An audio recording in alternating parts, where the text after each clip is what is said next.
Assalamualaikum warahmatullahi wabarakatuh. Baik, perkenalkan nama saya Tania Putri Cahyani dengan NIM 2414040014. Di sini saya akan menjelaskan tentang tafsiran dari Quran surah Al-Muzammil ayat 20. A'udzu billahi minasy syaithanir rajim. Bismillahirrahmanirrahim. Inna rabbaka ya'lamu annaka taqumu adna min thulasayil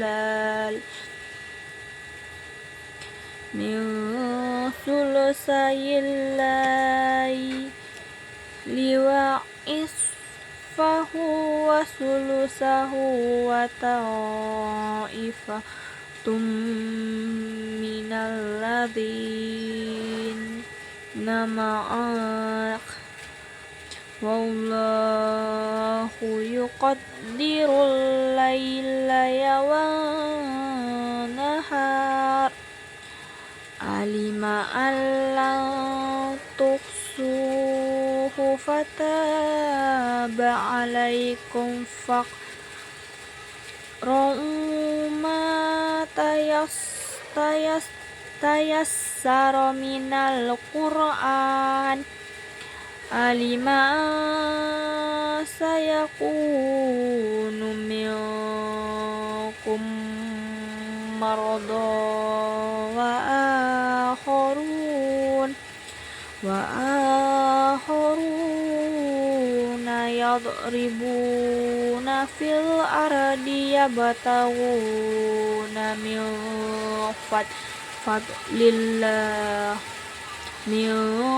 fadlillahi wa akharuna yuqatiluna fi sabilillah fa'aqra'u ma tayassara min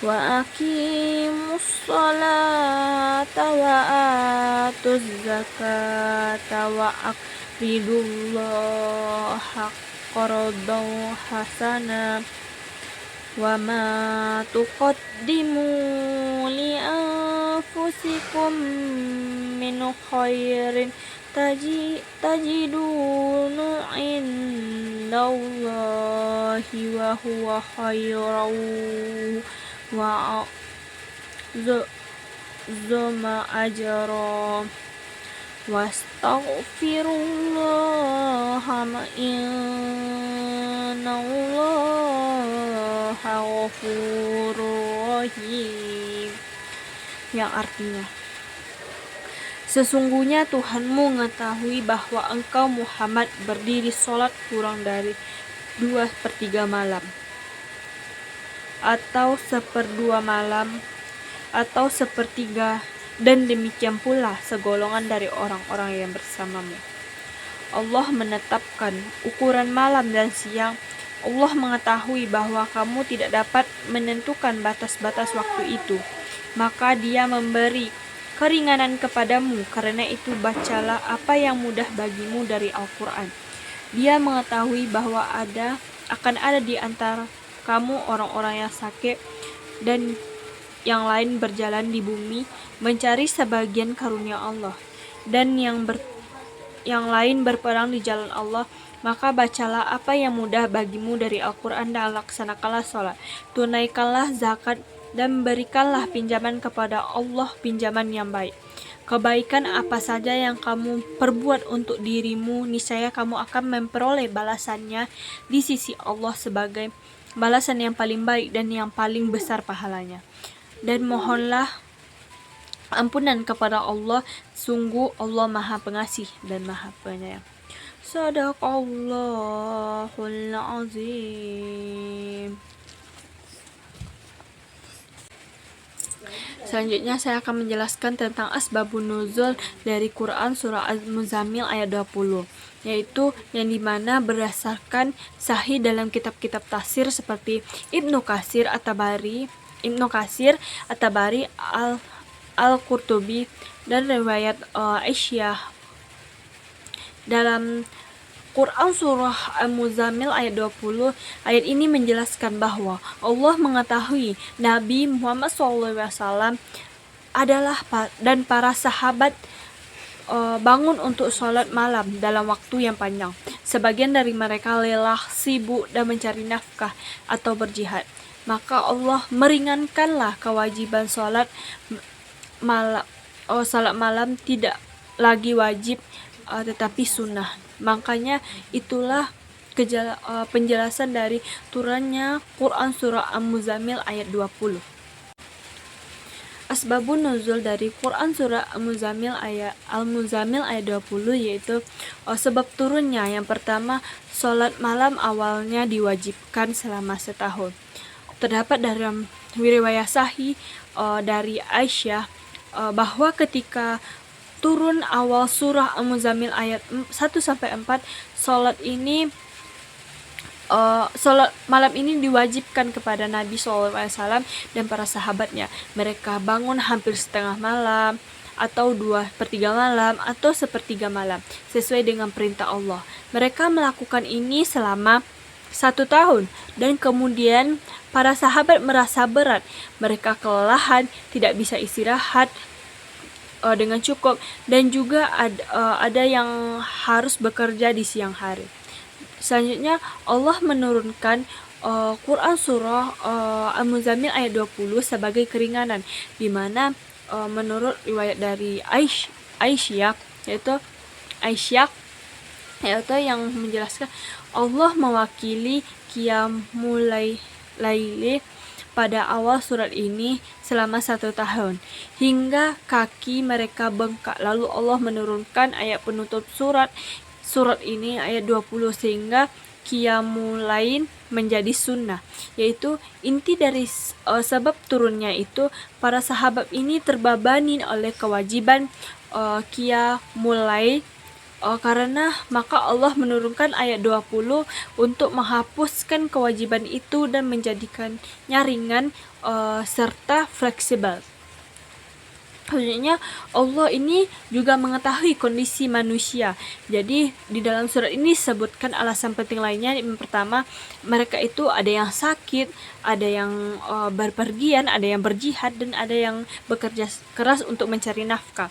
Jadi sehingga ibadah malam yang panjang menjadi berat bagi sebagian sahabat. Maka Allah memberikan keringanan, tidak lagi mewajibkan tetapi tetap menganjurkan sholat itu. Jadi makanya sholat di 1/3 malam itu menjadi sunnah.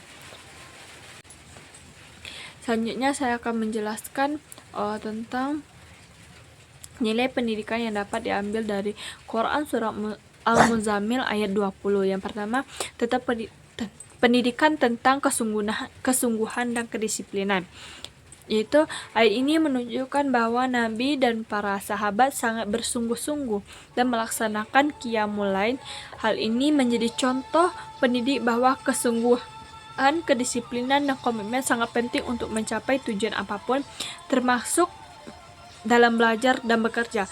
Pendidikan harus membentuk peserta didik yang berdisiplin dan gigih. Yang kedua, pendidikan tentang keseimbangan hidup, di mana Allah memberikan keringanan kepada manusia memiliki keterbatasan dan kesibukan.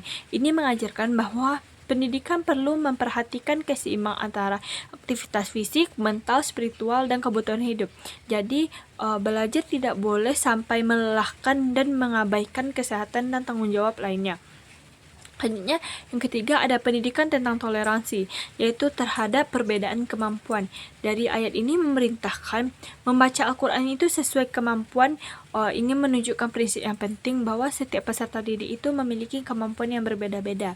Jadi pendidikan ini harus fleksibel, tidak memaksakan standar yang sama untuk semuanya, dan menghargai kemampuan masing-masing.